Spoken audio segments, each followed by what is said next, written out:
Qui est qui? Bill et Ben sont jumeaux. Alors forcément, ils se ressemblent. Beaucoup même. Bonjour, Ben. Bonjour, Bill. Comme on les confond tout le temps, on a collé des plaques sur leurs flancs avec leurs prénoms. Bill et Ben. Le problème, c'est que les jumeaux cultivent leur ressemblance. Ça leur permet de faire des farces à leurs amis. Ce jour-là, Bill et Ben sont en train de travailler sur la ligne principale quand tout à coup, une locomotive ultra rapide leur grille la priorité en passant devant eux à la vitesse d'une fusée. Les jumeaux en restent bouche bée. Tu le connais, toi, Bill? Je l'avais jamais vu avant. Thomas, tu l'as vu, la locomotive super rapide qui vient de passer? Tu veux parler de Connor? C'est une locomotive moderne qui vient d'être engagée. Il s'occupe des passagers qui viennent du continent. En tout cas, il a l'air assez vaniteux. Je me trompe? Ça ne se fait pas de foncer comme ça et de faire peur aux autres locomotives. Connor n'est pas vaniteux, je le connais bien. Et je le trouve même drôlement sympathique. Visiblement, les jumeaux ne sont pas du tout du même avis. Un peu plus loin, Bill et Ben sont en train de traverser le tunnel de Henry quand soudain... Salut les jeunes! Devinez qui les croise dans l'autre sens, roulant à fond les wagons. Ah, c'était encore lui, hein, Bill? J'en ai l'impression, oui.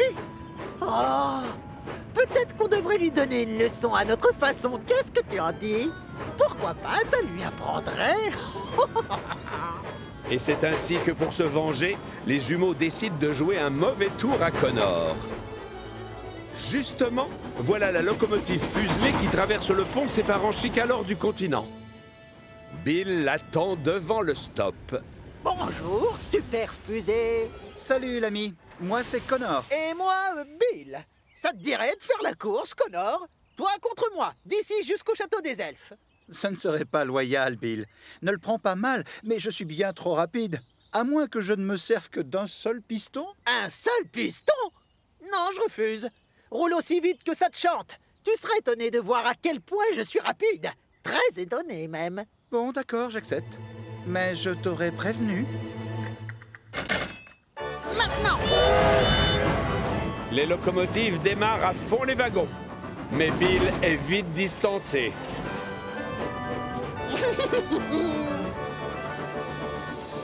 Il faut vraiment être idiot quand même. Faire la course avec une machine moderne et surtout ultra rapide comme moi.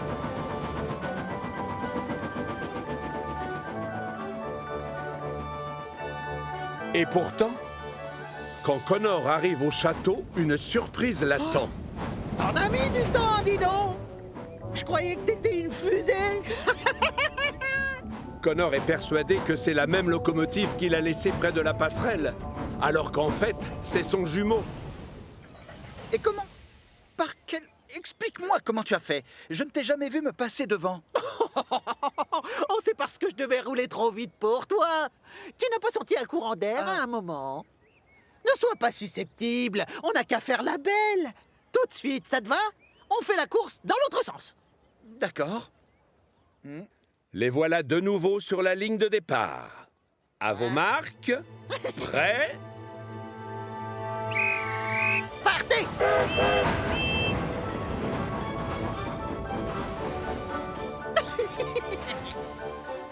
Cette fois-ci, Connor est bien décidé à prendre sa revanche et à gagner. Il est tellement obsédé par la victoire qu'il consacre toute son attention à la voie et malheureusement, il ne remarque le signal qui passe au rouge que trop tard. Et c'est la catastrophe. Henri, non, attention!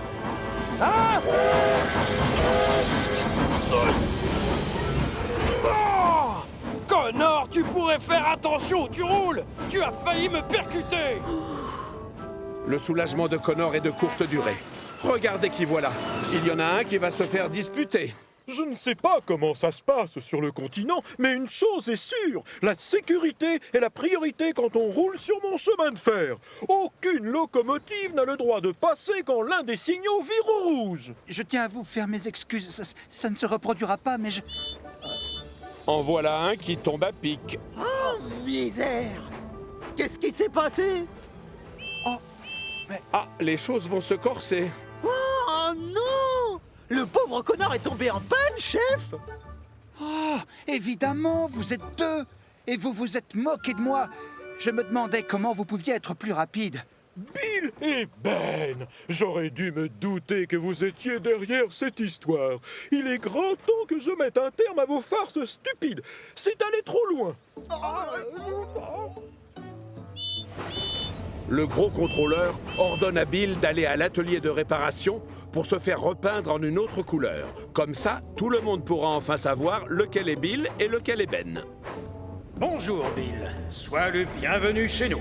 J'ai cru comprendre qu'il fallait te repeindre. Je suis pas Bill, moi c'est Ben. Et toi, tu peux parler à mon frère Bill. Attends, je vais le chercher. Oh non, non, non, reste là. Tu essaies de me jouer un mauvais tour, mais le gros contrôleur m'a prévenu, alors ça ne marche pas. Et c'est ainsi que Bill se retrouve avec une carrosserie non plus jaune comme son frère jumeau, mais bleue. Comme tu es chou! Pas la peine d'en rajouter, Ben. Bill est déjà assez vexé comme ça. Et puis, quel est l'intérêt d'être différent? Une idée fuse alors dans la cheminée de Ben. Le lendemain, Ben profite de l'absence de Victor pour aller faire un tour à son atelier. Salut Kevin, moi c'est Bill. Je viens faire repeindre ma carrosserie. C'est le gros contrôleur qui m'envoie. Bill! Mais pourtant, je croyais qu'on l'avait déjà fait hier. Hein, tu crois? Moi je m'en souviens pas. Réfléchis, j'aurais la carrosserie d'une autre couleur si vous m'aviez repeint hier. Peut-être qu'on devrait attendre, Bill. Victor ne va plus tarder. Oh, mais dans ce cas, alors, vu que tu refuses de repeindre ma carrosserie, je vais devoir aller le dire au gros contrôleur. Non, fais pas ça. D'accord, installe-toi, Ben. Je vais chercher la peinture. Non, tu veux dire Bill? Désolé, Bill.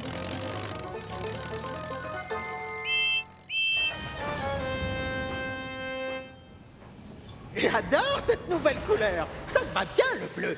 Même chose pour toi, Bill. Qu'est-ce que c'est que cette mascarade? Kevin! Malheureusement, Victor arrive trop tard. Les jumeaux sont redevenus chacun la copie conforme de l'autre. On vous a eu. Au revoir. Désolé, chef.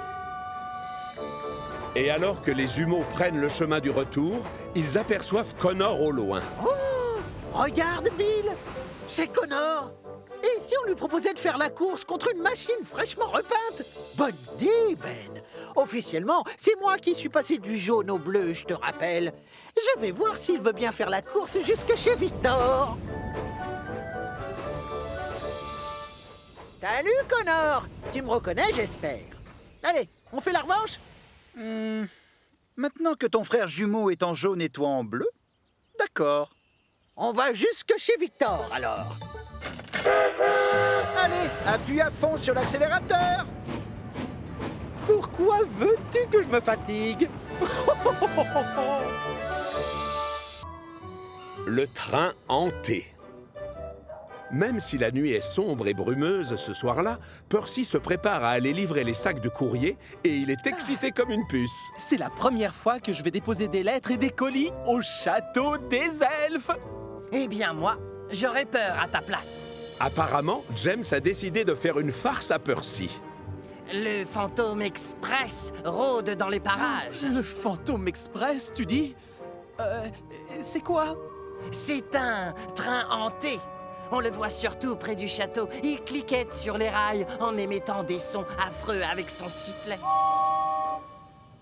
Tu ne vas pas le croire, Percy. Il s'amuse. C'est une farce. Ça n'existe pas, les trains hantés. Bien sûr que si. Bonne chance, Percy. Percy n'est pas très rassuré, mais comme il est consciencieux, il part quand même chercher les sacs de la poste. Un peu plus tard, le voilà qui s'approche du château. J'espère que je ne vais pas croiser la route du fantôme express. Arrivé devant la porte de la forteresse, il doit attendre au feu rouge que le pont-levis se baisse pour le faire entrer.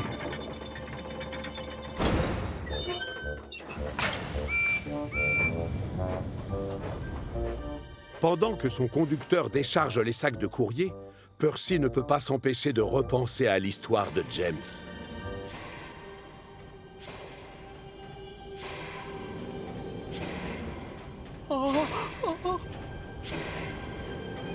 Salut, Percy!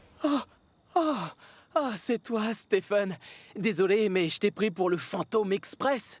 Le Fantôme Express? Et qu'est-ce que c'est que ça? C'est un train hanté. Il rôde près du château, cliquette sur les rails et fait des bruits lugubres avec son sifflet. Oh, ça n'existe pas, les trains hantés, Percy. Je n'ai rien vu par ici qui y ressemble. Pourtant, je connais bien le parc. Chouette, j'ai hâte de raconter ça à James. Tiens, quand on parle du loup, le voici justement qui vient livrer du charbon. Alors, ça y est, tu l'as vu le Fantôme Express ou toujours pas? Et c'est pas la peine, je n'y crois plus à ton histoire. Stephen m'a juré qu'il n'y avait pas de train hanté ici. Et c'est pas un menteur. James joue à celui qui est vexé. Non, désolé, mais il se trompe. Moi, je viens de le voir, le Fantôme Express, et il avait l'air bien réel. Il rôde dans le parc en ce moment même. Sans blague, et ses roues, elles cliquetaient? Oh, non, on ne te croit pas du tout. Ah, Oh. et c'était quoi ce bruit dans ce cas-là? Je vous parie ma cheminée que c'était celui émis par le sifflet lugubre du Fantôme Express. En réalité, c'est une chouette qui ulule. Mais Stephen, qui ne croit pourtant pas aux fantômes, commence à avoir des doutes. On n'a qu'à se retrouver plus tard, Percy, quand on aura terminé nos missions. Bonne idée, je suis d'accord.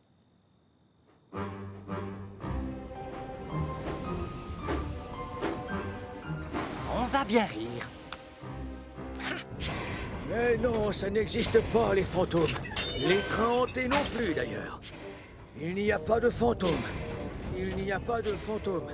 Il n'y a pas de fantômes. James siffle aussi fort qu'il peut.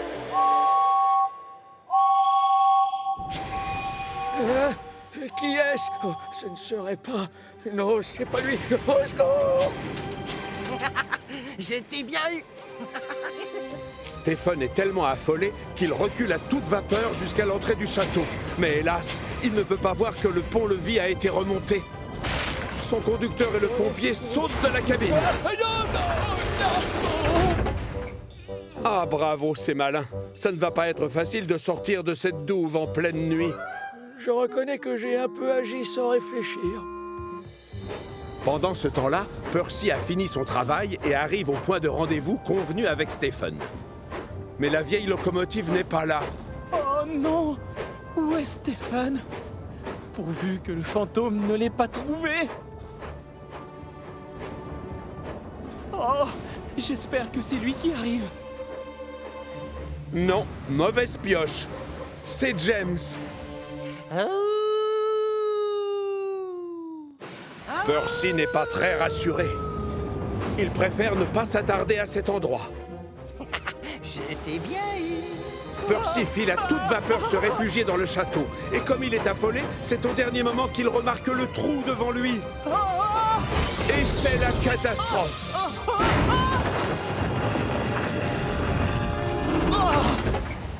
Coucou, Percy. Tu as trouvé le point de rendez-vous, bravo. Mais la plaisanterie a assez duré. Et James part avouer la vérité à ses amis. Percy! Stephen! Seulement, il y a tellement de brouillard qu'il voit à peine le bout de son nez. Et tandis qu'il longe les hauts murs du château sans autre compagnie que celle de la lune, James commence à frissonner. C'est le comble. Maintenant, c'est lui qui a peur.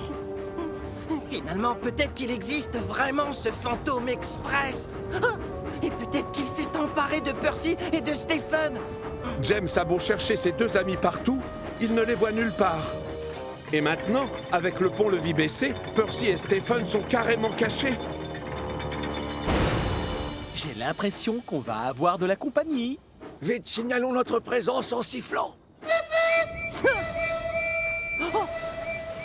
Oh non! C'est le Fantôme Express. James est tellement affolé qu'il prend ses roues à son cou et quitte la propriété. Pendant ce temps-là, le gros contrôleur est à la laiterie pour expliquer à Thomas qu'il doit livrer du lait à la boulangerie. Au secours! C'est le Fantôme Express! James, pour l'amour du ciel, tu peux m'expliquer ce qui se passe? C'est Percy et Stephen. Ils ont disparu, monsieur. Le fantôme les a enlevés.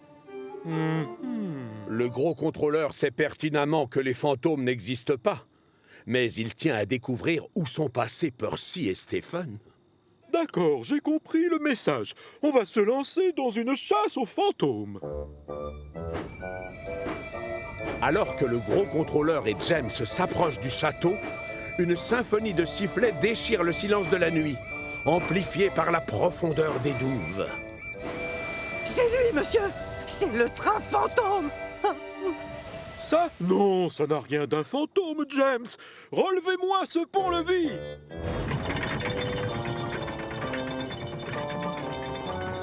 Percy et Stephen, à quoi jouez-vous dans ces douves? Eh bien, on avait le fantôme à nos trousses. Moi, j'ai eu la chair de poule en entendant son sifflet. Et moi, je l'ai vu rouler vite et se cacher dans le brouillard. Non, c'est pas vrai. En fait, ce n'était pas le fantôme. Ah, c'était simplement moi. Je vous faisais une farce et tout. Et je suis désolé. Le gros contrôleur, qui n'apprécie pas la plaisanterie, est très en colère. On fait venir Rocky pour remettre les 2 locomotives sur les rails et aucun moteur cassé n'est à déclarer. James, à cause de toi, nous avons pris beaucoup de retard. Tu vas donc livrer tous les sacs de courrier pendant 1 mois à la place de Percy. Oui, monsieur. Encore pardon. Bon courage, James! J'espère que le fantôme ne t'ennuiera pas trop. Non!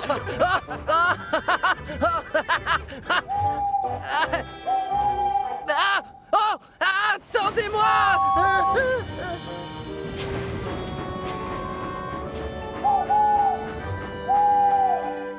Une blague pas drôle.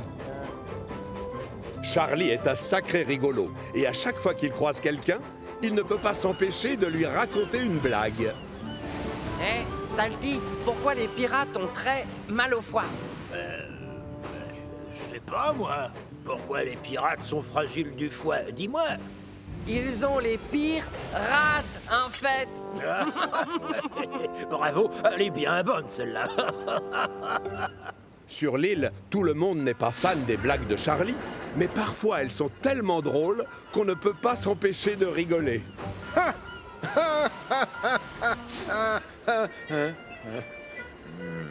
J'ai assez entendu de blagues pour aujourd'hui. On travaille ici. Oh, tu ne veux pas que je te raconte cette... Ah! Non, plus tard, Charlie.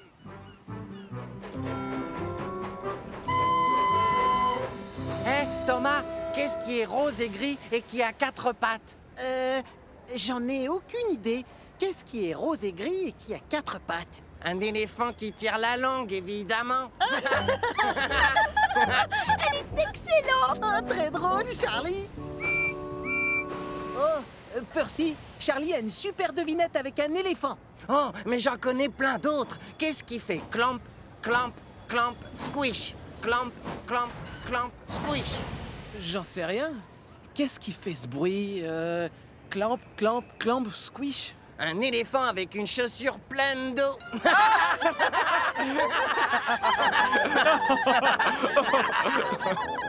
Mais les éléphants ne portent pas de chaussures. Bien sûr, mais c'est bien dommage.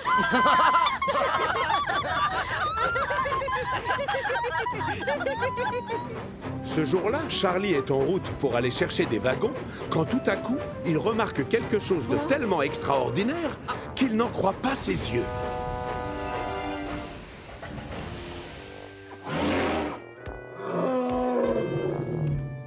Il était loin de s'imaginer qu'il y avait des éléphants sur Chicalor. Pourtant, il y en a au moins, puisqu'il est devant ses yeux. Cet éléphant court un grand danger. Il faut vite que je réagisse.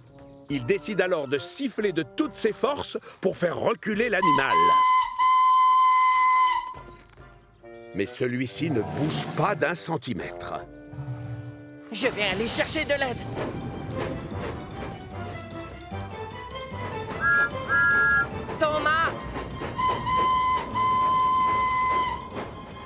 s'il te plaît, arrête!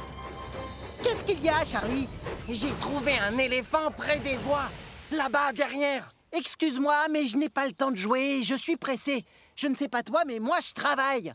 Non, c'est la vérité, il est juste après le virage. Plus tard, Charlie! L'attitude de Thomas étonne beaucoup la locomotive Violette. Un peu plus loin, il croise Percy qui s'en va faire une livraison. Percy, stop! Qu'est-ce qui t'arrive, Charlie? J'ai trouvé un éléphant près des voies. Oh non, pitié, je les adore, tes blagues. Mais si je m'arrête pour t'écouter, je vais être en retard. Mais Percy, reste s'il te plaît! Pas maintenant, Charlie. Percy refuse de croire à son histoire. Charlie en a les pistons qui tombent. Mais alors qu'il arrive au hangar, il est soulagé de voir Henry. Lui, au moins, il va l'aider. Henry, je suis content de te voir, mon grand. Qu'est-ce qui t'arrive, Charlie? J'ai vu un éléphant près de ma ligne. Ah, désolé, je n'ai pas le temps d'écouter une de tes devinettes. Ah bon, mais c'est la vérité! Pas maintenant, Charlie! Personne ne veut croire que la locomotive Violette a vraiment vu un éléphant. Alors qu'il retourne sur le port, Charlie se demande s'il n'a pas rêvé. Même lui commence à douter. Mais enfin, je l'ai vu, cet éléphant. C'est vrai. Ça a l'air impossible, mais... Wow! L'arbre a cassé le mur. Il a ouvert une brèche. C'est la clôture qui borde l'enclos des éléphants dans le zoo, évidemment. Tout s'éclaire maintenant. J'ai bien vu un éléphant. Il a dû s'échapper et personne n'a encore remarqué son absence.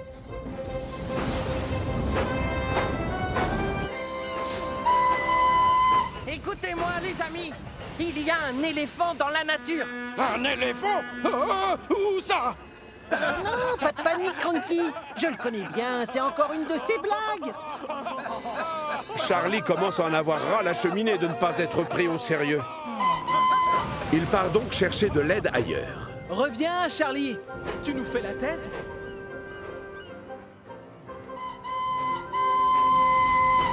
Harold, au secours! J'ai besoin d'aide, c'est très urgent. Dans ce cas, tu as sonné à la bonne porte. Je t'écoute. Des missions de secours, ici, on en fait tous les jours. L'ennui, c'est que personne me prend au sérieux. Et pourtant, il y a bien un éléphant près des voies. Un vrai éléphant? Tu en es certain? Je te le dis, il a dû s'échapper de son enclos, j'ai trouvé une brèche. Tu as raison, Charlie. C'est bien une urgence et il faut intervenir. Je vais te suivre. Tu vas me montrer où il est.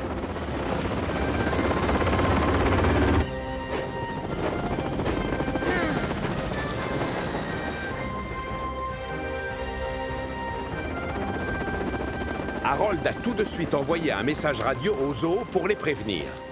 Et quand il arrive avec Charlie près du mur effondré, les gardiens du zoo sont déjà au travail. Mais l'éléphant est introuvable. Harold prend de l'altitude pour avoir une meilleure vue, pendant que Charlie et le directeur du zoo se chargent des recherches au sol. Oh, j'ai peur. J'espère que l'éléphant ne s'est pas mis en danger tout seul. Ça y est, je crois que je l'ai trouvé. Tout droit à 100 mètres du port. Allez, suis-moi.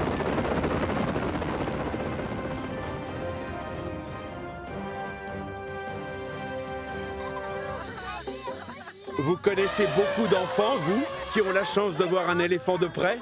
Eh bien, sur Chicalor, ce genre de miracle se produit souvent. Voilà la cavalerie qui arrive. Charlie a pensé à prendre un wagon spécial pour le transport des gros animaux. L'éléphant doit retourner au zoo dans son enclos. Il y sera bien plus en sécurité. Le soigneur le guide gentiment pour le faire monter dans le wagon. C'est bon, Charlie. Il est dedans.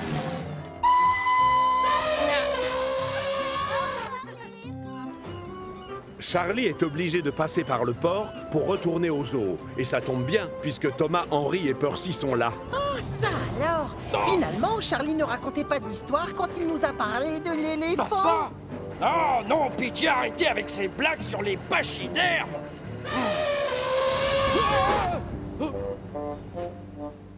Les gens du zoo sont soulagés de voir revenir l'éléphant en bonne santé. Ils étaient tellement inquiets. Bien joué, Charlie. Félicitations, c'est toi qui l'as retrouvé. Tu t'es montré utile et très efficace aujourd'hui. C'est sûr, Charlie a retenu la leçon. Il a découvert que personne ne vous prend au sérieux si vous plaisantez tout le temps. Il décide donc de ne plus jamais raconter de blagues. Enfin, quand je dis jamais, j'exagère. Hein, Salty, que prend un éléphant pour voler? J'en sais rien, Charlie. Ça prend quoi, un éléphant pour voler? Un jumbo jet. Un jumbo jet. Ah, très drôle, cette blague. Les éléphants. Ah.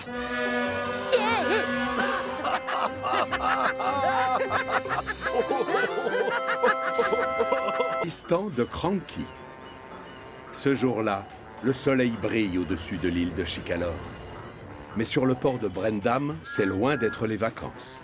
Le plus occupé de tous, c'est Cranky. Plusieurs bateaux sont à quai et il y a plein de caisses à décharger. Je soulève et j'empile.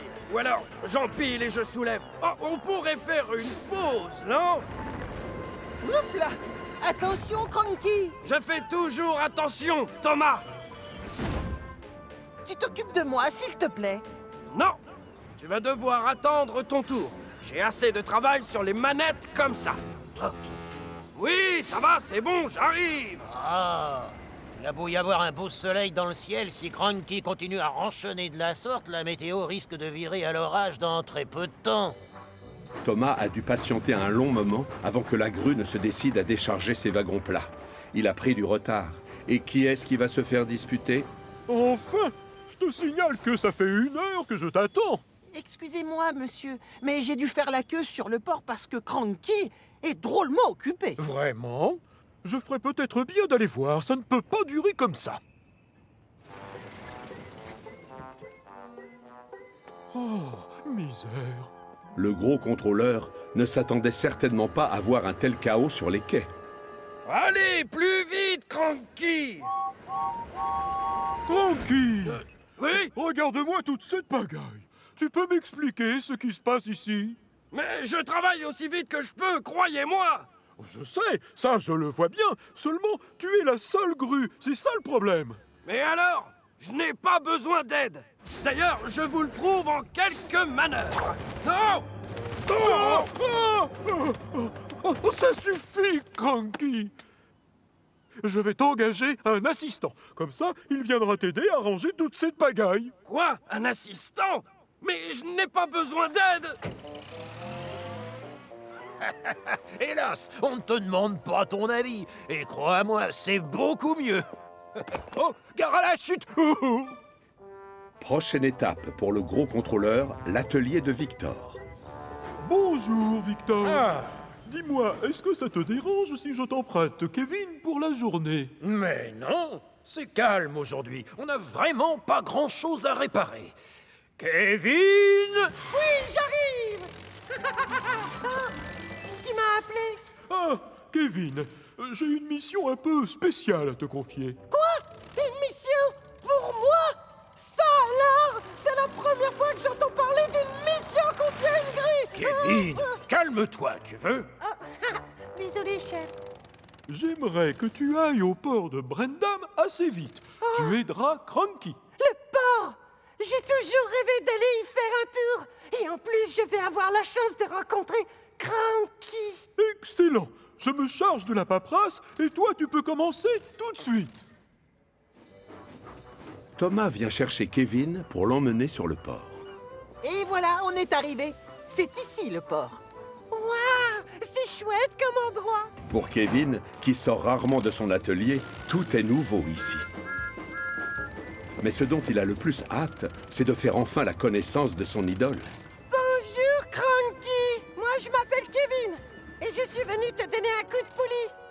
Par quoi veux-tu que je commence? Je l'ai dit au gros contrôleur et je te le redis à toi. Je n'ai pas besoin qu'on m'aide. C'est simple. Je peux très bien me passer d'un petit comique dans ton genre. Pourtant, le gros contrôleur a dit que c'était une mission pour moi. Alors, il y a forcément quelque chose que je pourrais faire pour t'aider. Oh, oui, je sais, suis-je bête, bien sûr. Va donc te garer là-bas et t'approche pas de mes pylônes. Merci pour ta proposition, mais je me débrouille très bien tout seul. Oh, t'en fais pas, mon grand. Cranky a l'air très méchant, mais il est simplement ronchon, c'est tout. On finit tous par s'habituer à son mauvais caractère. Comme Cranky est têtu comme une mule, il continue à travailler seul. Mais il est très vite dépassé. Attention! Je les ramasse! C'est maintenant ou jamais. Kevin saute sur l'occasion pour se rendre utile.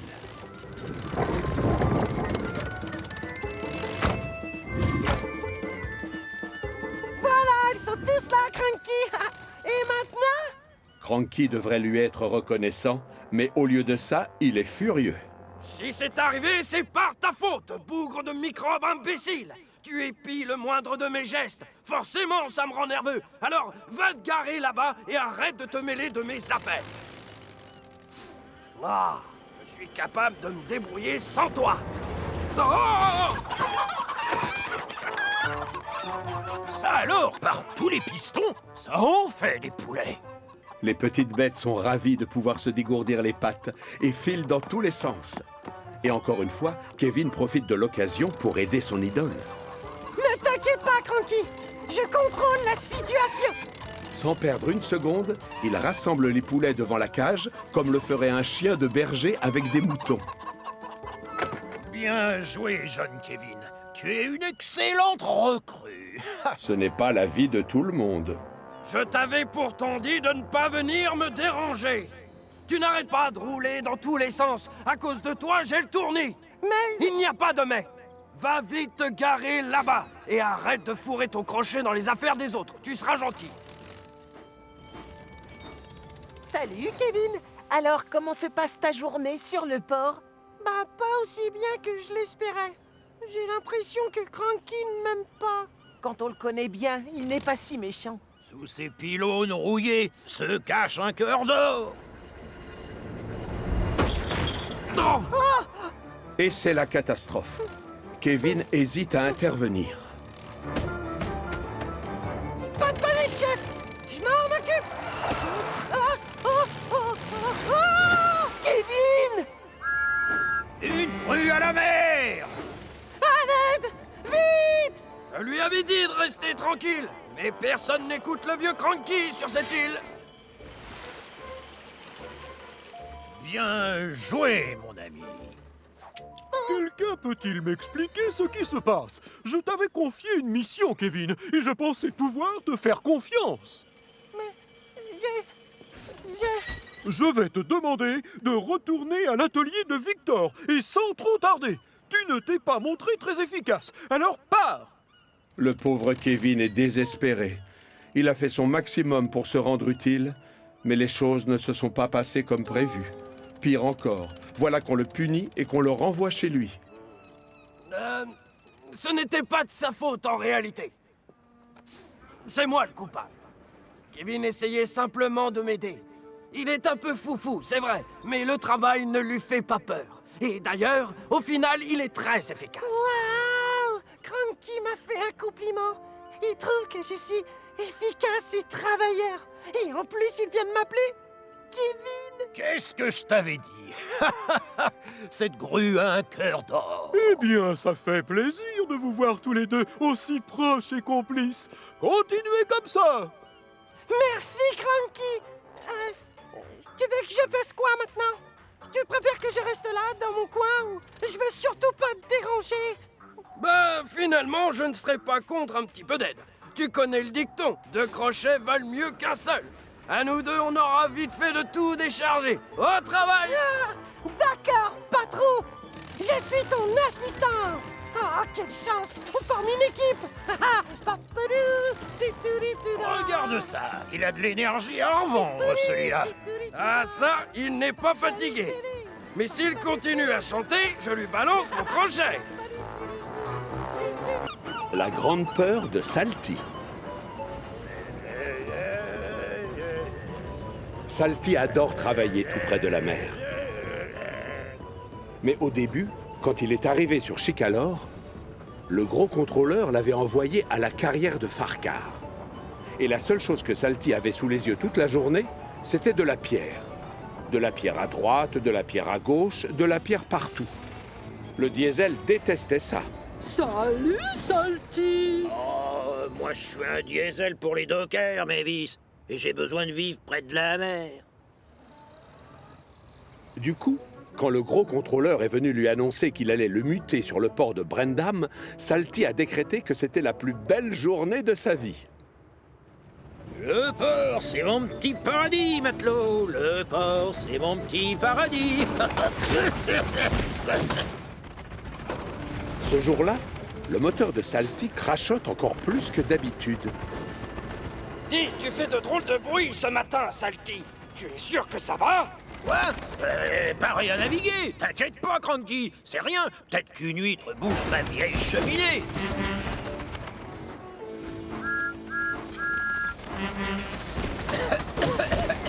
Si j'étais toi, j'irais à l'atelier de réparation des diesels. Non, pas question, Thomas. Oh, y a rien qui cloche chez moi. Ce bon air marin va guérir ma toux en 5 minutes. Oh, Thomas a raison. Tu devrais aller voir un mécanicien. Lui te dira ce qui provoque cette toux. Et prendre le risque de me retrouver dans cette affreuse carrière? Oh, non, merci. Salty refuse d'écouter les conseils de ses amis. Il ne mettra pas les roues à l'atelier de réparation des diesels. Quelques jours plus tard, une petite locomotive avec 3 dômes sur le capot fait son entrée sur le port. Tiens, salut, jeune matelot. Bonjour, mon nom c'est Porter. Oh, ravi de te rencontrer, Porter. Et moi, mon nom, c'est Salty. Je suis le diesel docker.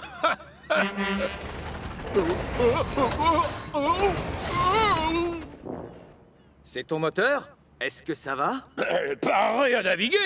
Et le tien, il marche bien? Au fait, c'est quoi tous ces dômes? T'as encore plus de bosse qu'un chameau. Oh, celui du milieu, c'est pour la vapeur. Et les 2 autres, ce sont mes sablières.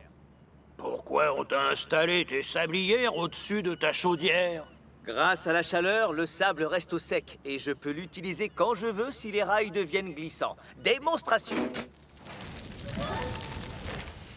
Ah, c'est pas idiot ça, et je peux savoir ce qui t'amène chez moi sur le port? C'est lui qui va te remplacer, Salty, pendant que tu feras réparer ton moteur. Oh, chef, mais c'est juste un petit rhume de rien du tout. Sois sérieux, d'accord? Comment veux-tu te rendre utile si tu tombes en panne? Alors, va faire réparer ton moteur et tu retrouveras ta place sur le port dans une semaine.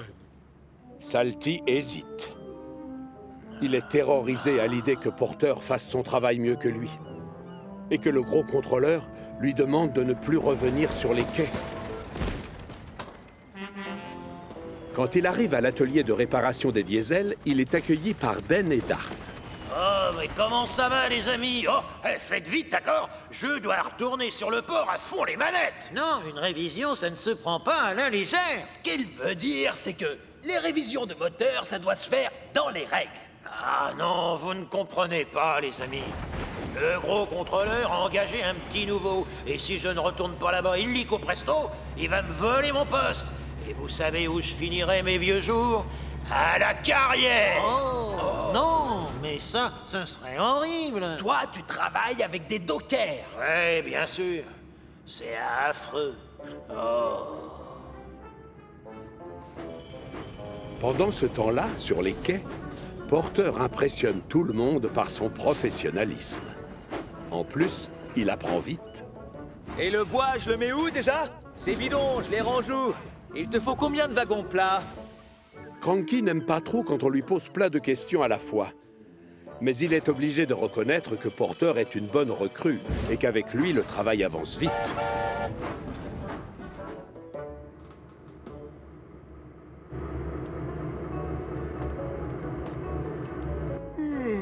Ça y est, tu es réparé, Salty. Ce qui veut dire, c'est que ton moteur est comme neuf. Alors salut, je lève l'ancre. Il est l'heure de hisser la grand voile.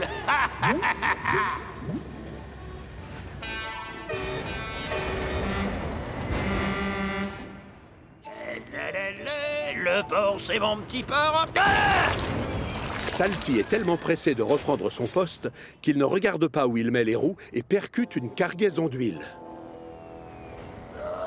Doucement les pistons, enfin, Salty. Fais demi-tour, on va t'enlever ces tâches. Non, non, pas besoin de nettoyage, puisque mon moteur a arrêté de tousser. Je retourne travailler avec les dockers.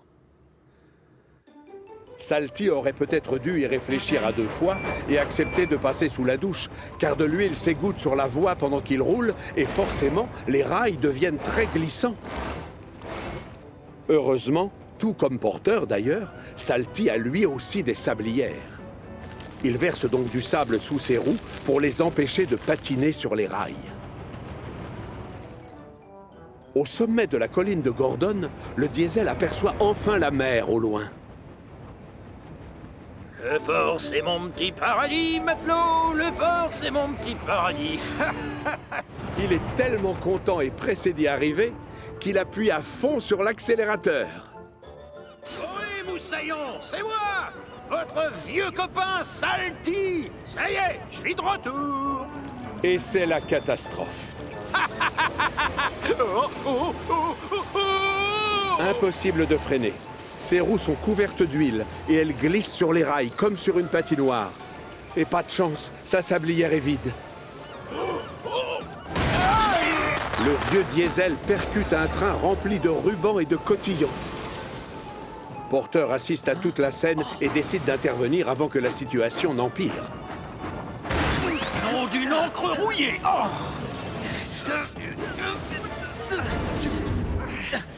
Ouah! Tu es mignon comme ça, dis donc. Oh, sans toi, je me serais pas arrêté, matelot. Oh, je me suis vraiment conduit comme un imbécile et je sais bien ce que le gros contrôleur va m'annoncer. Bravo! À cause de toi, les livraisons vont prendre du retard. Et je veux que tu ailles maintenant à... Oui, capitaine, je sais où je vais. Comme punition, vous allez me muter à la carrière, très loin de mon océan adoré. Non, gros bêta, je n'ai pas l'intention de te muter. Oui, c'est vrai, tu as fait beaucoup de bêtises aujourd'hui. Mais tu restes une locomotive très utile et efficace. Alors c'est Porter que vous allez envoyer ailleurs, c'est ça? Ce n'est pas mon genre de jouer avec les postes de chacun. Toi et Porter, vous êtes faits pour travailler ensemble. Seulement, j'aimerais juste que tu ailles prendre une douche. Oh! Oui, chef, à vos ordres, capitaine. Et donc, pendant que Salty fait sa toilette, Porter en profite pour verser du sable sur les rails glissants afin d'éviter d'autres accidents. On n'est jamais trop prudent. Plus le temps passe, et plus Salty apprécie le petit nouveau. Mais ce qui compte le plus, c'est qu'il va pouvoir rester à l'endroit qu'il préfère le plus au monde. Devinez lequel est-ce? Le port, bien sûr. Le port, c'est mon petit paradis, matelot. Le port, c'est mon petit paradis. L'échange de poste. Millie, la petite locomotive de Bellevue, adore travailler au château des elfes. Là-bas, elle peut se rendre utile facilement et faire tout ce qui doit être fait quand on aide à gérer une propriété de ce genre. Elle va chercher des plantes pour le jardinier et fait aussi visiter aux touristes les alentours du château.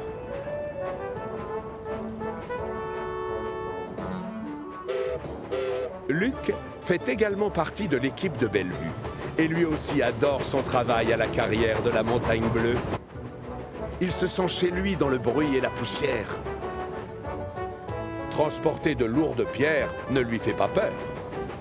Et il adore par-dessus tout traverser les tunnels sombres qui lui permettent d'aller partout. Ce jour-là, la mission de Luc le fait sortir de sa carrière adorée et l'envoie au château des elfes. Bonjour! Bonjour, je m'appelle Luc et je viens vous livrer des pierres pour le château. Génial! Merci. Moi, je suis le comte et elle, c'est Millie. Bonjour. Et elle va te montrer où laisser ton chargement.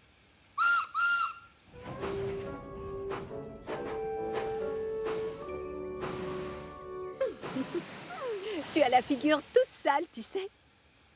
Hein? Oh, je sais, normal, il y a beaucoup de poussière dans la carrière. Pourquoi tu ne resterais pas ici jusqu'à ce soir? Je te ferai visiter les environs. J'aimerais beaucoup, mais je dois rentrer à la carrière. Je suis désolée, j'ai encore plein de travail à faire. Qu'est-ce que tu crois? Moi aussi, j'en ai. Je vais chercher des plantes pour notre jardinier, sans parler des visiteurs que je promène dans le parc. Ça a l'air super, mais moi je transporte surtout des pierres et des rochers, et c'est très lourd, crois-moi. Moi aussi, je transporte des chargements lourds, comme les courses pour la cuisine. Ah oui, bien sûr. Allez, il faut vraiment que je fonce à la carrière. Foncer, c'est facile. Parfois, il vaut mieux rouler doucement et être patient. Oh, tu sais, la patience, ça me connaît bien.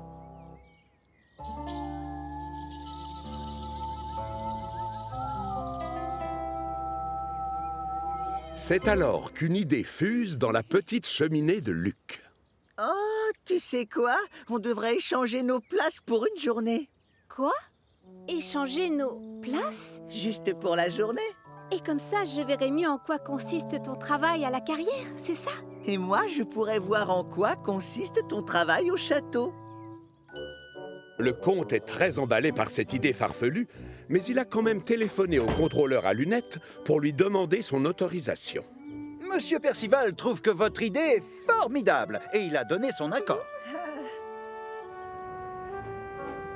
Millie met aussitôt le cap sur la carrière de la Montagne Bleue. En arrivant, elle est à la fois curieuse de visiter ce lieu inconnu et inquiète de ce qu'elle va y trouver. Pendant ce temps-là, Luc se prépare à travailler au château des elfes, la chaudière bouillonnant d'excitation et de joie. Et toi, tu trouves que c'est une bonne idée? Puisque le contrôleur à lunettes est d'accord, je le suis aussi. Et tu veux bien apporter ces wagons à Owen, s'il te plaît, Millie? Oui, avec plaisir, Peter Sam. Je te l'avais dit! Passe-les-moi, ça vaut mieux!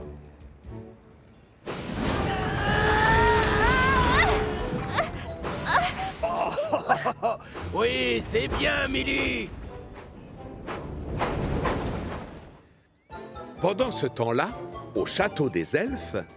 Il n'y a rien d'autre. Ces petits pots sont vraiment très légers. D'habitude, je tire des trains plus lourds. Bon, maintenant, il faut que je trouve la maison du jardinier.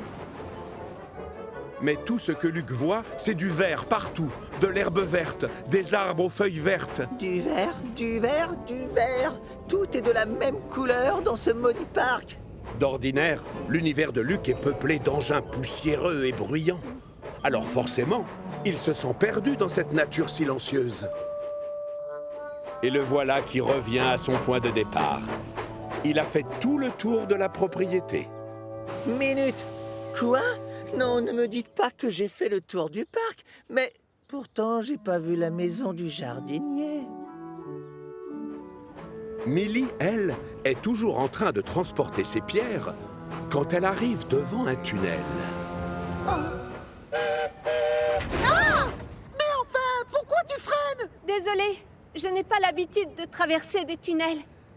Comparé aux grandes étendues gazonnées du château, le tunnel a l'air sombre et étroit.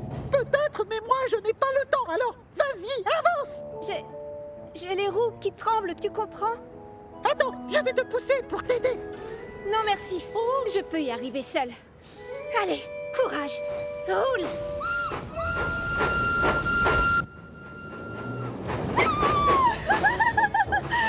J'adore les tunnels. De l'autre côté de l'île, Luc se retrouve avec une nouvelle mission.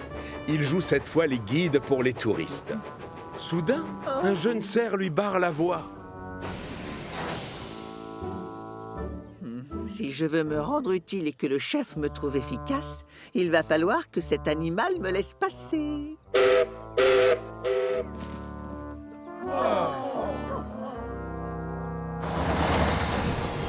Et voilà pour toi, Luc! Oh! Tiens, bonjour! Luc et moi, on a échangé nos places. Donc ça, c'est pour moi. Je m'appelle Millie. Oh! Ravi de te connaître, Millie. Bon, sans te commander, prends le wagon, s'il te plaît.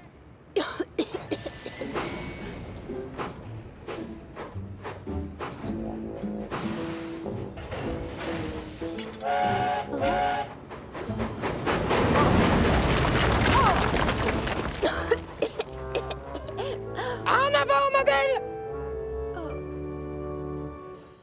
Au château, Luc file à toute vapeur, comme c'est son habitude à la carrière. Ralentis! On ne fait pas la course ici. Tes passagers n'ont pas envie d'être secoués comme un prunier pendant leur promenade. Encore! Désolé, monsieur. Tu vas devoir apprendre à relâcher la pression de temps en temps. D'ailleurs, tantôt, si tu avais roulé un tout petit peu plus doucement, tu aurais trouvé la maison du jardinier. De son côté, Millie a appris beaucoup de choses de cette expérience. D'abord, elle est plus forte qu'elle ne le croyait. Ensuite, les tunnels ne lui font plus peur. Et enfin, elle ne craint plus la poussière. Au même moment, Luc réalise qu'il y a des tas de choses à voir dans le parc. Et que la meilleure façon d'en profiter, c'est de garder les yeux grands ouverts et de rouler lentement. Mais le temps passe vite, et au moment où Luc rentre chez lui, il croise Millie qui revient de la carrière. Maintenant, c'est toi qui as la figure sale. C'est vrai qu'il y a beaucoup de poussière dans la carrière. Ça t'a plu d'y travailler? Ah oui, j'ai surtout aimé les tunnels. Et les bruits aussi. Je me suis bien amusée. Et toi, ça t'a plu? Eh bien, oui, c'est un endroit magnifique et très silencieux. Mais j'ai hâte de rentrer chez moi, j'avoue. Et moi donc? Salut, Émilie. Au revoir. Et c'est avec la chaudière bouillonnant de joie que chacun retourne à son poste. Mais ce qui les rend vraiment heureux, c'est que cette journée leur aura permis de se faire un nouvel ami pour la vie. Gordon en panne sèche. C'est l'été sur Chicalor. Et ce jour-là, la météo a prévu de la canicule. Thomas se rend à la gare des Quatre Vents en compagnie d'Annie et Clarabelle, ses wagons fétiches. Le gros contrôleur lui a confié pour mission de s'occuper du train local sur la ligne principale. Mais avant, il doit remplir son réservoir d'eau. Près du quai, Gordon, qui n'a pas l'air de bonne humeur, attend Percy qui doit lui amener ses wagons. Où sont passés mes wagons? J'en ai assez qu'on me fasse attendre à chaque fois. Peut-être que tu devrais aller les chercher toi-même? Non, les grosses locomotives comme moi ne s'abaissent pas à ce genre de choses, je te signale. Moi, je m'occupe du train express. Autrement dit, le transport de passagers le plus important de tout Chicalor. Les trains locaux ont autant de valeur. Personnellement, moi, je les trouve trop lents. Ils sont obligés de s'arrêter à toutes les gares, alors que l'express, lui, ne fait halte que dans les grandes gares de l'île. Ça change tout. Mais voilà Percy qui arrive enfin avec les wagons de Gordon. Thomas avance jusqu'au château d'eau pour faire le plein avant de repartir. Attention, laissez passer l'express. Un peu plus loin, Paxton redescend de la carrière de la Montagne Bleue avec un chargement de grosses pierres. Il est loin de se douter que Gordon roule sur la même voie, mais dans l'autre sens. Le signal passe au rouge juste au moment où Paxton se rapproche dangereusement de l'aiguillage. Vite, Paxton, freine! L'express passe avant tout! Une grosse pierre se retrouve projetée dans les airs et atterrit lourdement sur la chaudière de Gordon, qui est obligé de s'arrêter. Pardon, Gordon, tu n'as pas trop mal? Tu as une grosse bosse sur le flanc, ça va aller? Mais oui, Paxton, je vais bien. On n'abîme pas une belle et grande locomotive telle que moi aussi facilement. Tu devrais quand même aller faire un tour chez Victor. Non, je refuse. Tu sais, je suis pressé. Le train express ne doit pas être en retard. Et hop, le voilà qui repart. Vous connaissez Gordon. Quand il est comme ça, impossible de le faire changer d'avis. Pourtant, 5 minutes plus tard, sa chaudière commence à avoir sérieusement soif. C'est très étrange. Je croyais avoir fait le plein d'eau avant de partir. Il aperçoit alors un château d'eau juste devant. Je ferais bien de m'arrêter là pour faire le plein. Mais les passagers ne sont pas du tout du même avis. Ils ont peur que le train prenne du retard. Du coup, Gordon redémarre à toute vapeur sans remplir son réservoir. Mais quelques mètres plus loin, sa chaudière recommence à avoir soif. Oh, hélas, si je m'arrête tout le temps pour faire le plein, je vais prendre beaucoup de retard. Je dois vite trouver une autre solution. Gordon passe en revue tous les endroits qu'il connaît bien dans cette partie de l'île. Alors, on a les hangars, les 4 vents, Colvert, le puits sec, les marrons, les grillons, un lac... Oh! En passant à côté du lac, il réalise à quel point il est urgent de trouver de l'eau pour sa chaudière. Sinon, il risque de tomber en panne. Je vais penser à autre chose. Mieux vaut continuer. Ceci est le train express. Encore plus loin, Gordon longe cette fois un ruisseau. Et le clapotis de l'eau lui rappelle qu'il risque la panne sèche. Alors, il décide de siffler pour s'obliger à ne plus y penser. Mais quand il aperçoit un autre château d'eau sur le côté, il sait qu'il doit s'arrêter. Derrière, les passagers sont furieux. Ils croyaient avoir choisi un train rapide, pas un escargot. L'ennui, c'est que Gordon a vraiment besoin d'eau. Son réservoir est presque vide. Allez, reprenez vos places, je vais rouler super vite, d'accord? Accrochez vos ceintures! Gordon arrive sans encombre à la gare du Puits Sec. Il se gare devant le quai pour que les passagers descendent ou montent dans les wagons. Tu as pris beaucoup de retard aujourd'hui, dis donc! Oh, je sais, mais je vais le rattraper tout à l'heure. Tu vas voir.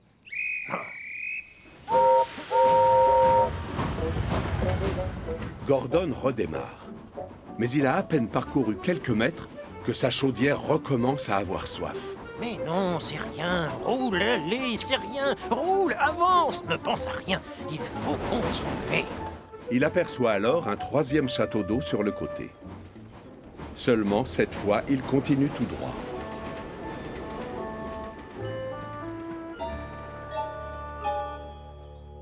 Le prochain train ne s'arrêtera pas en gare. Veuillez vous éloigner de la bordure du quai, s'il vous plaît.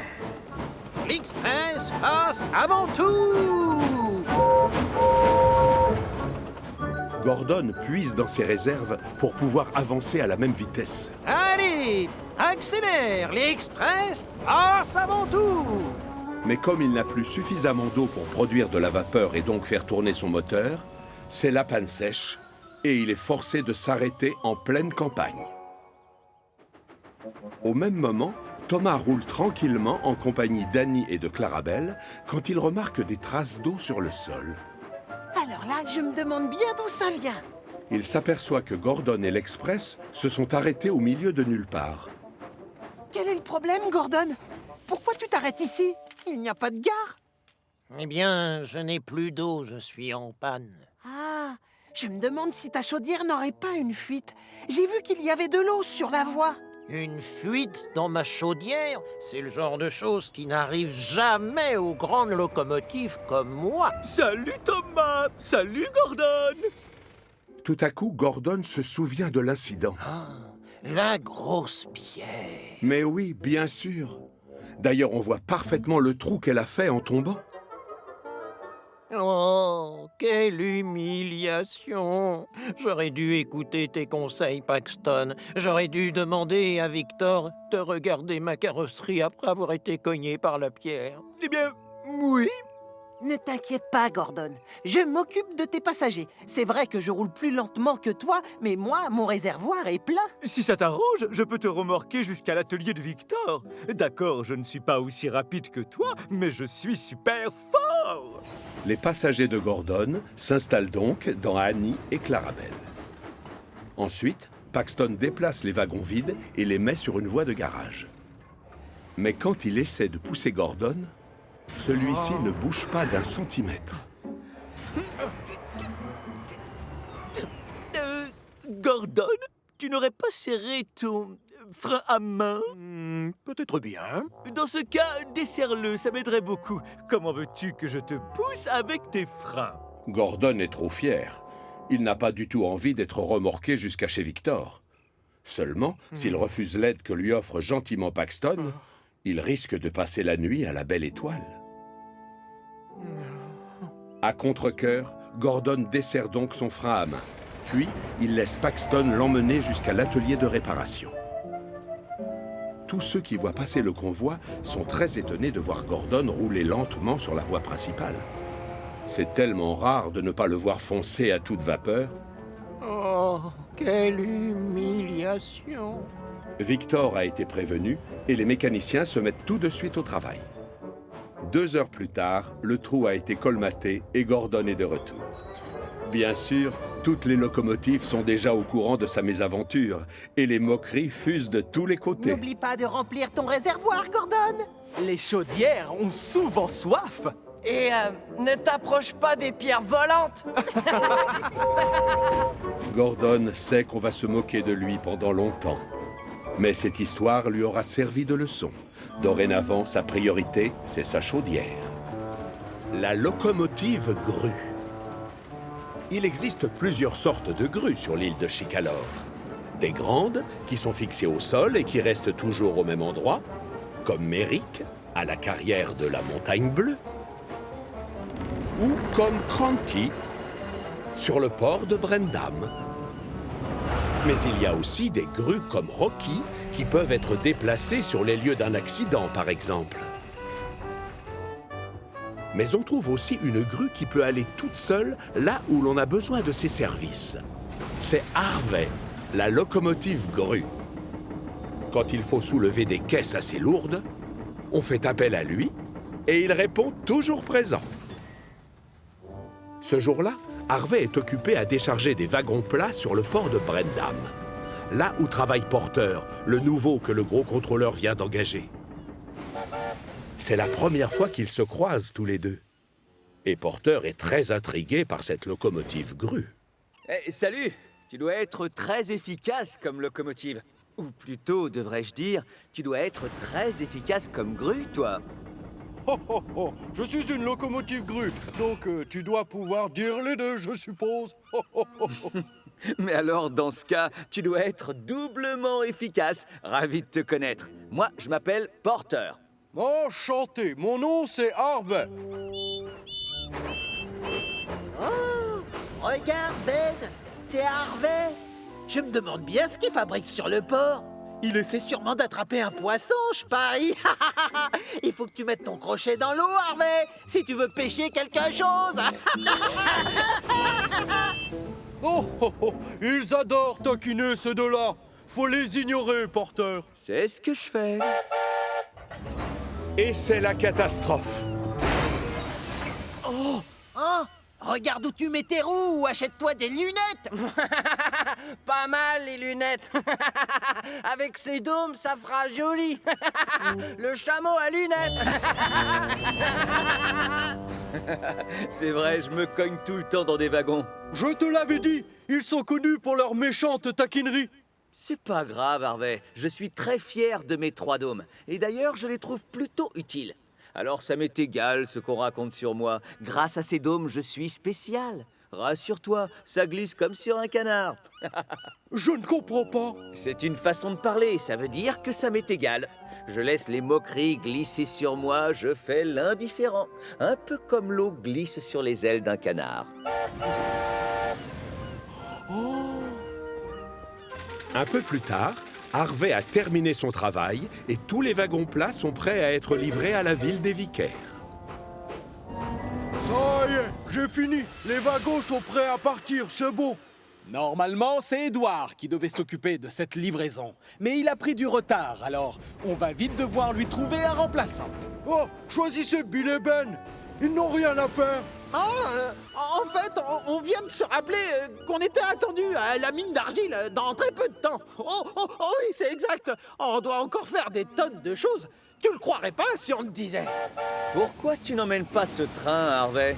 Tu n'es pas qu'une grue, tu sais. Tu es aussi comme nous. Oh, je ne suis pas sûr. D'habitude, moi, je ne m'occupe pas des livraisons. Ça m'étonnerait que je sois très doué pour ça. Rassure-toi, tu n'es pas forcé de tirer les wagons. Oh oui, c'est vrai. Tu t'accroches à eux avec ton crochet et ensuite tu les soulèves. Comme un pêcheur. Oui, comme un pêcheur.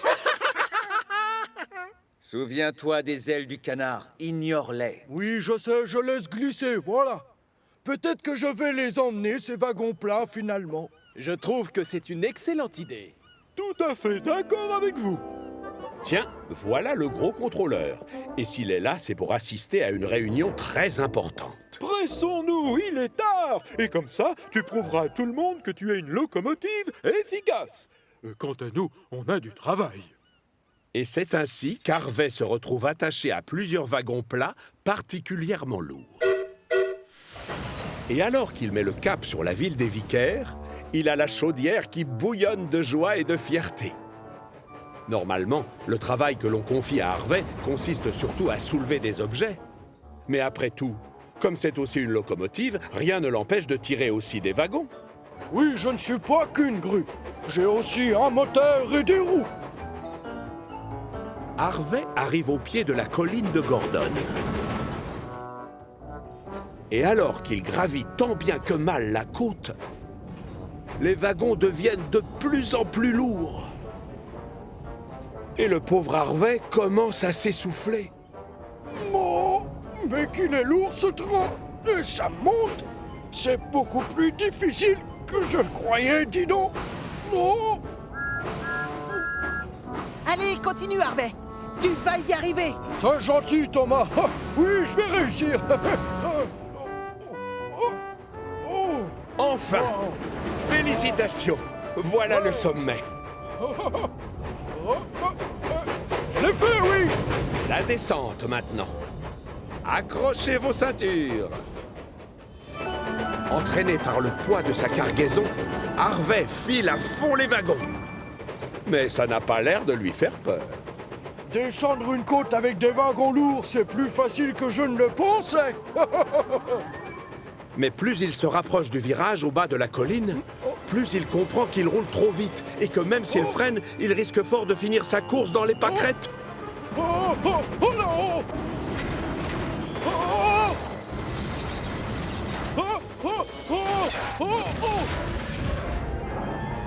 Heureusement, personne n'est blessé.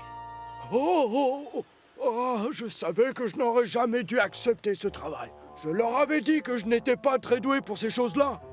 Oh, j'espère que les jumeaux ne vont pas me voir. À tous les coups, ils vont se moquer de moi. Tu t'accroches à eux avec ton crochet et ensuite tu les soulèves. Comme un pêcheur. Oui, comme un pêcheur.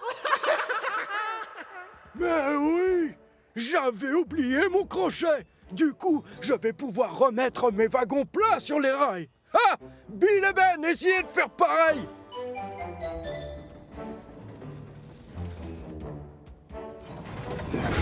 Eh oui, je ne suis pas qu'une locomotive, je suis aussi une grue. Enfin, qu'est-ce qui s'est passé ici? Rien de très grave, Gordon, je gère.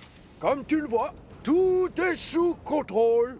Ah, alors je te laisse, Harvey.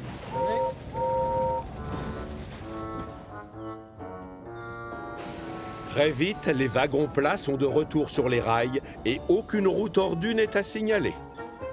Harvey s'attelle à eux et redémarre à toute vapeur en croisant les pistons pour ne pas avoir pris trop de retard. Ce qui compte, c'est que maintenant Harvey sait ce qu'il faut faire quand il arrive sur une colline.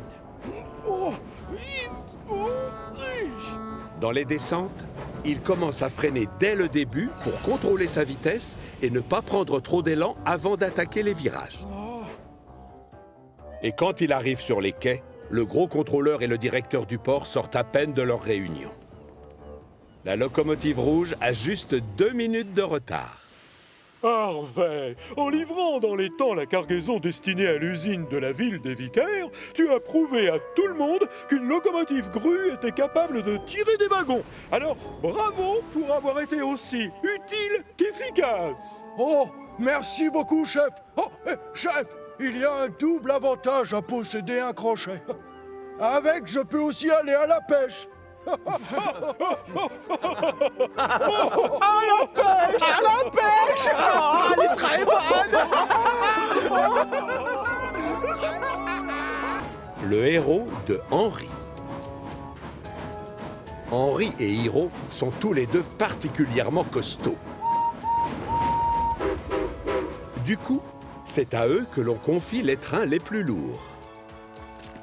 Ce jour-là, Henri et Hiro se retrouvent pour faire le plein de charbon.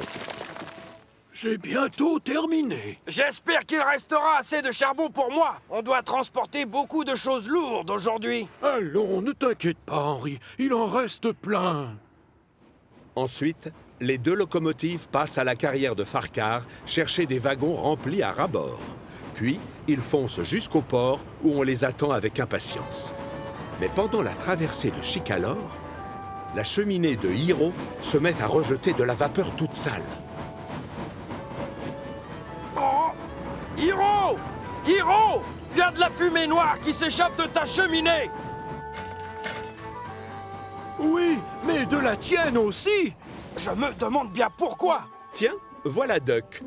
Il va peut-être pouvoir les renseigner. Oh, dommage. Apparemment, vous avez pris le mauvais charbon qui a été livré ce matin. Pardon? On m'a demandé d'aller en chercher du nouveau pour le remplacer.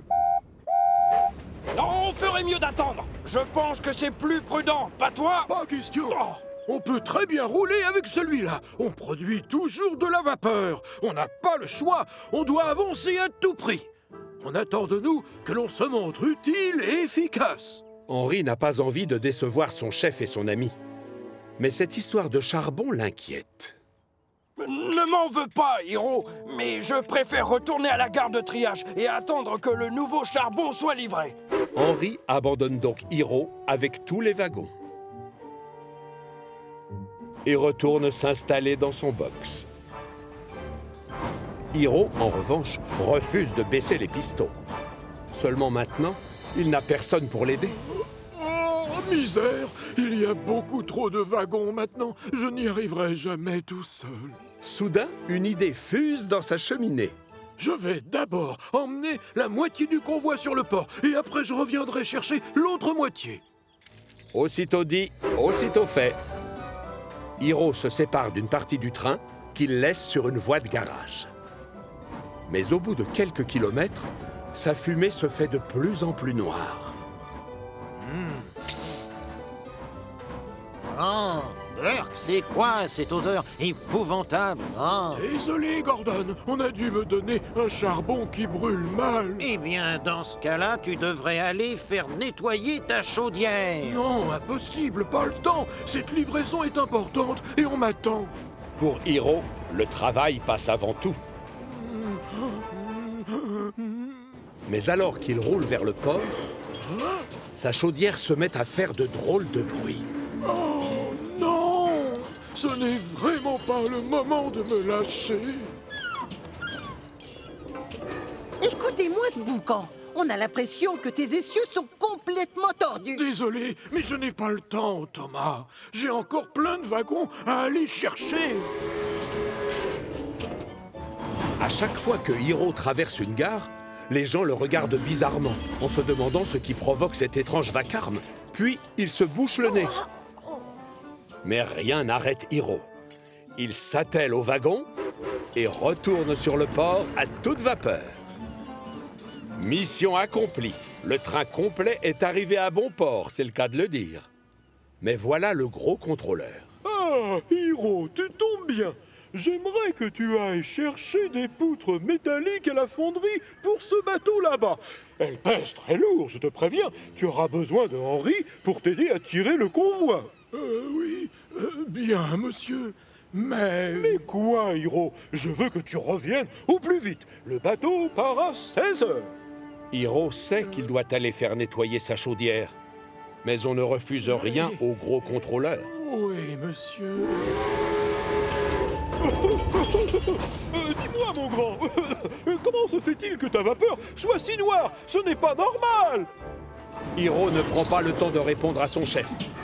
De toute façon, avec ce boucan, il entend très mal ce qu'on lui dit. Il retrouve Henri à la gare de triage. Henri, ça y est, j'ai livré tous les wagons de la carrière. Mais maintenant, j'ai vraiment besoin de toi. Quoi? Tu as réussi à tirer le convoi en entier? Même avec le mauvais charbon? Ça n'a pas été facile, c'est vrai. Mais parfois, tu sais, on n'a pas le choix et on doit avancer. Ah, tu crois? J'attendais que le bon charbon soit livré pour reprendre le travail. Mais puisque tu arrives à rouler sans encombre, peut-être que je peux retourner sur les rails, moi aussi. Et c'est ainsi que les deux amis prennent le chemin de la fonderie. Ensuite, ils repartent avec les wagons plats sur lesquels sont disposées plusieurs rangées de poutres métalliques. C'est Hiro qui tire et Henri qui pousse. C'est dingue comme ils sont lourds tous ces wagons plats. Oh, dis donc! Arrête de parler, s'il te plaît! On doit absolument être sur le port avant que le bateau ne parte pour un autre pays! Les deux locomotives traversent la campagne à fond les wagons.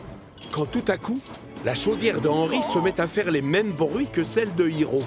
Ma chaudière est en train de grincer très bizarrement, Hiro! Pourquoi on n'irait pas voir si le nouveau charbon est arrivé? Non, Henri! On est super pressé! Le bateau doit partir à 16 heures! Mais alors qu'ils se lancent dans la montée sur la colline de Gordon, un bruit encore plus étrange que les autres résonne. Incroyable! Ce n'est pas Henri qui freine, c'est Hiro. Bon bah alors! Pourquoi tu t'arrêtes? C'est ma chaudière qui s'est bloquée, je crois. Cette fois, c'est sûr, c'est la panne. Je te demande pardon. C'est toi qui avais raison. On aurait dû aller chercher l'autre charbon. À cause de moi, on n'arrivera jamais sur le port avant le départ du bateau. Ne t'inquiète pas, Hiro. Tu m'as appris qu'il fallait avancer à tout prix. Et donc, c'est ce que l'on va faire tous les deux. Henri pousse aussi fort que ses pistons le permettent. Et tout doucement, le convoi réussit à se hisser jusqu'au sommet. Henri réussit à faire avancer tous les wagons plats, plus Hiro. Ah, oui, encore, c'est bien. Allez, fonce, bravo! Dans un vacarme épouvantable, Henri appuie à fond sur ses pistons. Ses roues tremblent et ses essieux grincent, mais tant pis. Il est déterminé à aller jusqu'au bout. Sur les quais, les dockers saluent son exploit en poussant des cris de joie et des bravos. Espérons que le gros contrôleur soit aussi d'humeur à les féliciter. Tu es un champion! Tu es revenu juste à temps. Bravo, Hiro! Et en plus, tu as réussi l'exploit de travailler alors que ton train était extrêmement lourd et avec du mauvais charbon. Je vous remercie, chef. Et j'avoue que ça n'aurait pas été possible sans Henri. C'est lui qui nous a poussés alors que j'étais en panne. Exact. Mais, Hiro, tu m'as appris que l'on doit rouler même quand ça ne va pas. J'ai suivi ton conseil. En tout cas, mes félicitations à tous les deux. Maintenant, faites-moi plaisir et filez chez Victor pour un bon décrassage. Un peu plus tard, les chaudières des deux amis sont comme neuves et on a rempli leur citerne avec du bon charbon. Plus rien ne les empêche de se remettre au travail. Tu veux que je te dise? Tu avais raison. C'est possible d'avancer quoi qu'il arrive, et même avec du mauvais charbon. Oui, mais c'est plus facile quand on a un bon combustible, non? Allez, viens, on va leur montrer qu'on est efficace, surtout quand on travaille ensemble. Pas de neige pour Thomas. C'est l'hiver sur la petite île de Chicalor. Le vent est glacial et les arbres ont perdu toutes leurs feuilles.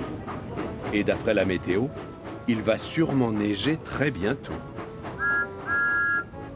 En prévision, les locomotives se sont équipées d'un chasse-neige, parce qu'on n'est jamais trop prudent. Coucou, Edouard! Toi, je vois que tu as écouté la météo. Oh oui, Percy. Maintenant, avec le chasse-neige, je suis tranquille. Mais tout le monde ne pense pas la même chose. Thomas, par exemple, déteste rouler avec un chasse-neige. Alors pour s'en débarrasser, il va le cacher sur une voie de garage pendant que personne ne le regarde. Je vais laisser mon chasse-neige ici, dans la forêt. Et je vais faire croire aux autres que je l'ai perdu. Thomas raconte alors un gros mensonge à son conducteur. Il lui fait croire que le chasse-neige n'est pas de la bonne taille et qu'il faut l'enlever tout de suite. Ah, c'est plus agréable comme ça. Je me sens mieux. Tout content, Thomas retourne à la gare de triage. Thomas? Mais qu'as-tu fait de ton chasse-neige? Tu ne vas jamais me croire. Je l'ai cherché partout, mais impossible de remettre la roue dessus. Et cette nuit-là, comme la météo l'avait prévu, il se met à neiger. Très vite, un grand manteau blanc recouvre chaque centimètre carré de Chicalor, y compris les rails, les quais de gare et les ponts. Le matin venu, au moment d'aller travailler, toutes les locomotives mettent leur chasse-neige pour pouvoir circuler plus facilement. Enfin non, toutes sauf une. Et il y a quelqu'un que ça met très en colère. Thomas, comme tu n'as pas de chasse-neige pour dégager la voie, tu vas devoir rester ici dans ton hangar. C'est trop dangereux de rouler sans équipement adapté. Pas de souci, monsieur. Émilie, comme toi tu as l'air d'être plus prévoyante, je vais te demander de déblayer la ligne de Thomas. On ne sait jamais. D'accord, monsieur. Thomas bouillonne de joie. Je ne suis pas forcé de mettre un chasse-neige, c'est le bonheur. En revanche, il y en a une qui fait la tête, c'est Émilie. Au lieu d'être au chaud dans un hangar, la pauvre a les roues gelées à force de patauger dans la neige. C'est trop injuste. Pourquoi moi, je suis obligée de mettre ce stupide chasse-neige et pas Thomas? C'est alors qu'elle entend des enfants éclater de rire. Je parie qu'ils sont en train de se moquer de moi. Tout ça parce que j'ai l'air ridicule avec ce machin devant moi. La colère de la petite locomotive verte monte d'un cran. Mais alors qu'elle s'approche des enfants, elle s'aperçoit qu'ils sont en train de jouer dans la neige. Pendant que certains font de la luge, d'autres fabriquent d'énormes boules de neige. Ah! Je me suis trompée, les enfants ne se moquent pas de moi. Ils profitent du temps pour faire toutes sortes de jeux. Finalement, la neige, c'est moins ennuyeux que je ne le croyais. De son côté, Thomas s'ennuie ferme. La journée lui semble terriblement longue. Ce qui me console, c'est que je ne suis pas forcé de rouler avec un chasse-neige comme Émilie. Youpi! Et vous, vous trouvez qu'Émilie a l'air de s'embêter? Elle s'amuse même tellement à rouler dans la neige que la voie est dégagée en un rien de temps. Je te félicite. Comme tu as fait de l'excellent travail, je vais te confier une mission spéciale. Tu vas aller chercher Annie et Clarabelle et tu remplaceras Thomas sur la ligne principale, d'accord? Merci beaucoup, chef. Voilà une récompense bien méritée. Au même moment, Thomas commence à trouver le temps long coincé dans son hangar. Oh, là, je paierai cher pour avoir quelque chose à faire. Je ne comprends pas pourquoi tu détestes ton chasse-neige, Thomas. C'est tellement chouette de rouler dans la neige. Vraiment? Et devine quoi? C'est moi qui vais prendre Annie et Clarabelle pour travailler sur ta ligne. Première nouvelle, Thomas est sous le choc. Ils sont à moi, ces wagons. Et c'est mon travail. Oui, mais tu n'as pas le droit de sortir du hangar. Je te rappelle que tu n'as pas de chasse-neige. Tel est prix qu'il croyait prendre. Thomas ne peut que laisser Émilie partir avec ses wagons adorés. À tout à l'heure, Thomas. Salut, Thomas. Cherche bien, ton chasse-neige ne doit pas être loin. Pour un peu, Thomas se taperait la tête avec une clé à molette. Qu'est-ce qui lui est passé par la chaudière tout à l'heure? Soudain, une idée fuse dans sa cheminée. Si je récupère vite mon chasse-neige, le gros contrôleur acceptera alors de me rendre Annie et Clarabelle. Thomas s'éloigne sans faire de bruit afin que personne ne remarque son départ. Une fois dans la forêt, il se met à la recherche de la voie de garage où il a laissé son chasse-neige. Mais malheureusement, ces portions de voie n'ont pas encore été déblayées. Impossible de voir quelque chose avec toute cette poudreuse. Tous les monticules se ressemblent. Oh non! Le chasse-neige est sûrement caché sous ce manteau blanc. On ne le voit plus. Thomas n'a pas du tout envie de retourner à la gare de triage. Lui, ce qu'il veut, c'est rouler dans la neige avec ses wagons. Mais suis-je bête? Je n'ai pas besoin de mon chasse-neige. Avec un peu de chance, Émilie a fini de dégager ma ligne. Tout content, le voilà qui met le cap sur la ligne principale pour parler à Émilie. Tout à coup, le temps se gâte et des flocons se remettent à tomber. Et c'est la catastrophe. Il faut que je trouve Émilie. Il faut que je trouve Émilie. La neige tombe de plus en plus et Thomas, qui a du mal à voir devant lui, commence à regretter son hangar. La couche de neige recouvrant les rails devient de plus en plus épaisse. Et très vite, les roues de la petite locomotive bleue n'arrivent plus à avancer. Oh non! La situation empire très vite.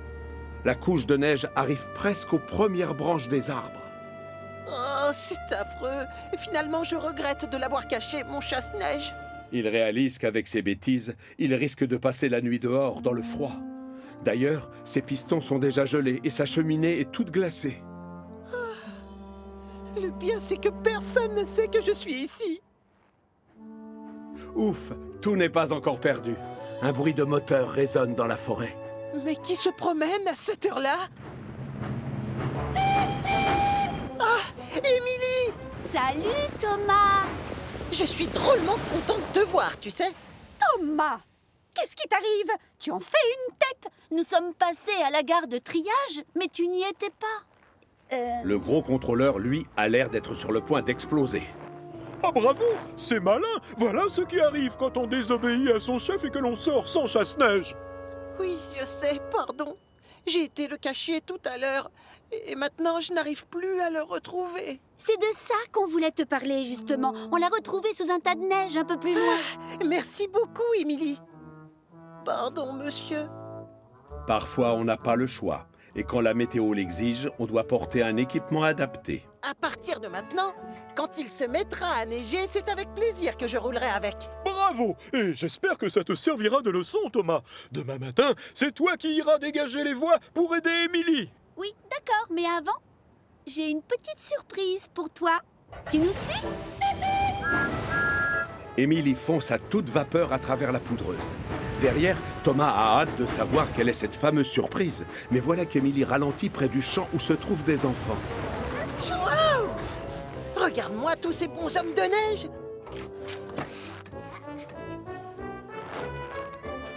J'ai un petit faible pour celui qui a l'allure d'un chef. Un chef toujours très élégant. On a tout de suite l'air plus chic avec un chapeau. Non! Pas touche, je n'ai pas la chance d'avoir des cheveux pour me chauffer le crâne.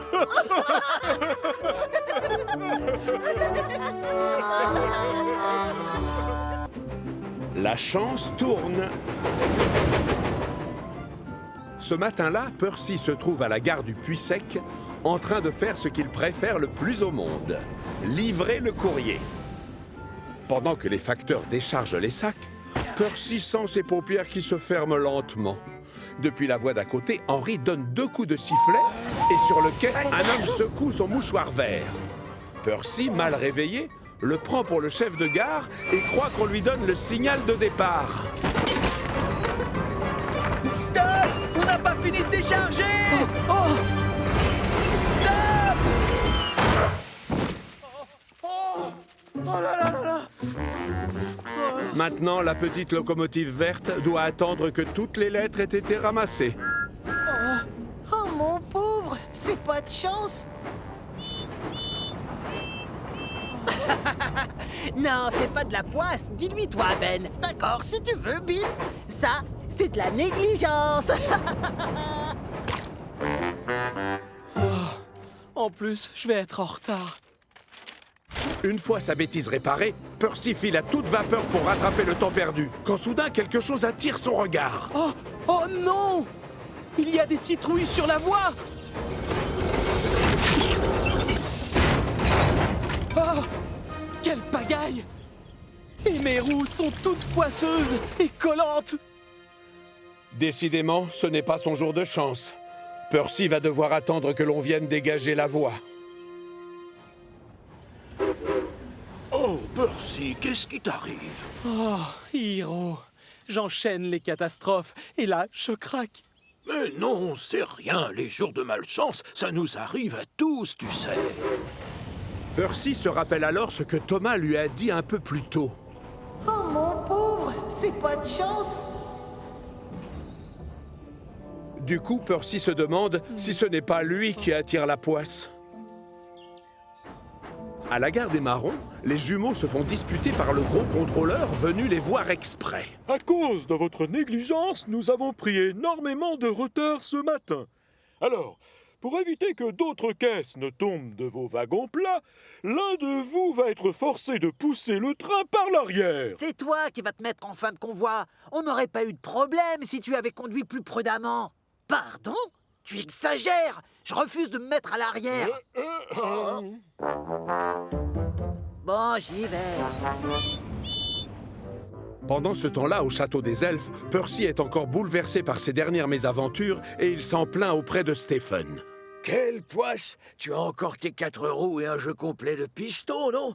Tu devrais au contraire te considérer comme très chanceux. Oui, d'accord, mais pourtant C'est drôle, j'ai connu des locomotives qui avaient la guigne comme toi. Certaines emportaient un gris-gris avec elles pour attirer la chance. D'ailleurs, moi, j'ai un fer à cheval porte-bonheur. J'aimerais bien avoir un peu de chance ce matin. À ce sujet, tu sais quoi? Pourquoi tu ne prends pas mon fer à cheval porte-bonheur? Oh, merci beaucoup, Stephen. Tu viens de me sauver la vie. À partir de maintenant, grâce à toi, je vais travailler sous une bonne étoile. Je te le souhaite, Percy. Avec cet objet, la chance devrait enfin te sourire. Ça commence mal.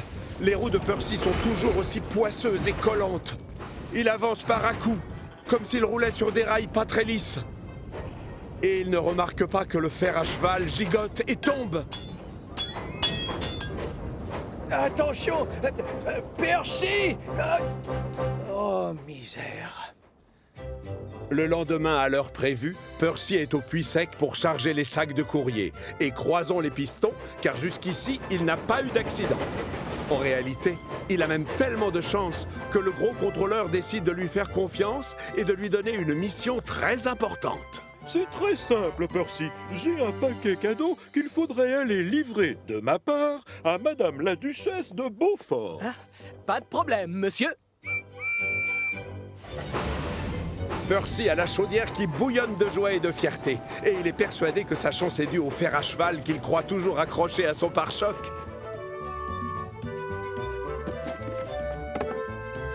Oh.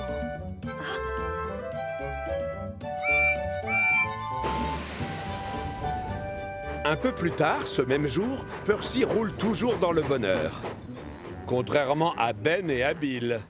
Tout ça, c'est de ta faute, Ben. Oh non, c'est toi le fautif, Bill. Tu m'as poussé trop fort et j'ai déraillé. C'est faux. C'est toi qui allais trop vite devant. Nuance. Percy se sent encore plus chanceux en voyant les jumeaux dans le pétrin. Mais comme il est gentil, il leur offre son aide. Bill, pourquoi tu ne tires pas Ben pour le remettre sur les rails? J'ai déjà essayé, Percy. Mais Ben est beaucoup trop lourd. Mais non, je suis pas lourd. Bien sûr que si, tu pèses des tonnes. Pourquoi moi, je n'essaierai pas de tirer Ben? Quoi, t'es sûr de pouvoir y arriver? Oh que oui. J'ai un super fer à cheval porte-bonheur. Un fer à cheval porte-bonheur? Mais où ça? Là, regarde.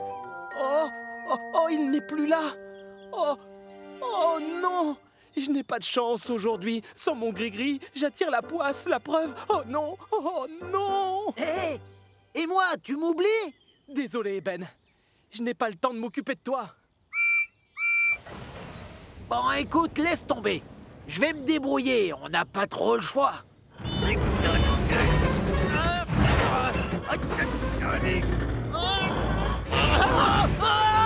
Je tombe, Bill. Mais j'essaye. Je sais pas si je tiendrai encore longtemps. Avec fer à cheval ou sans fer à cheval, Bill et Ben ont besoin que je les aide. Percy passe à l'action. Il se fait atteler à Bill et tire de toutes ses forces.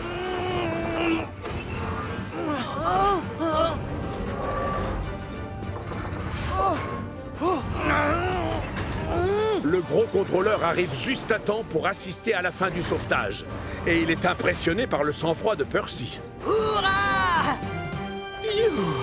Merci, Percy. Oui, merci, Percy.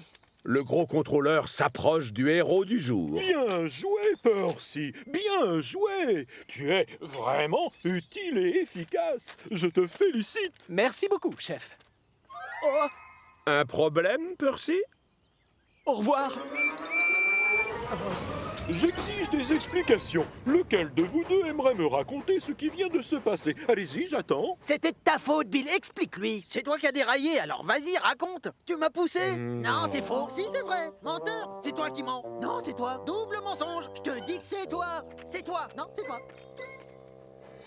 Percy, lui, file à toute vapeur au château des elfes pour avouer à Stephen qu'il a perdu son fer à cheval porte-bonheur. Tu avais raison, ton fer à cheval m'a porté chance.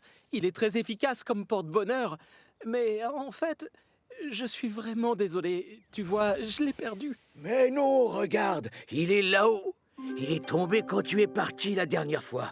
Tu croyais que tu l'avais avec toi alors que non. Alors, toute la chance que j'ai eue en début de journée, pendant mes livraisons et la mission spéciale... Ça, ce n'était pas de la chance, c'est comme ça. La vie te sourit, parfois c'est le contraire. Justement, tu sais quoi? Maintenant, je ne crois plus du tout au porte-bonheur. Ah oui, je t'avouerai que moi non plus, je ne pense pas que ça marche vraiment. Je m'en suis servi pour te remonter le moral. Ça, c'est très gentil. Ça a marché. Ah oui? J'ai eu de la chance alors. Percy a compris qu'il n'avait pas besoin de gris-gris ni de porte-bonheur pour accomplir sa mission. Car le secret d'un travail bien fait, c'est garder le sourire, savoir se rendre utile et être efficace.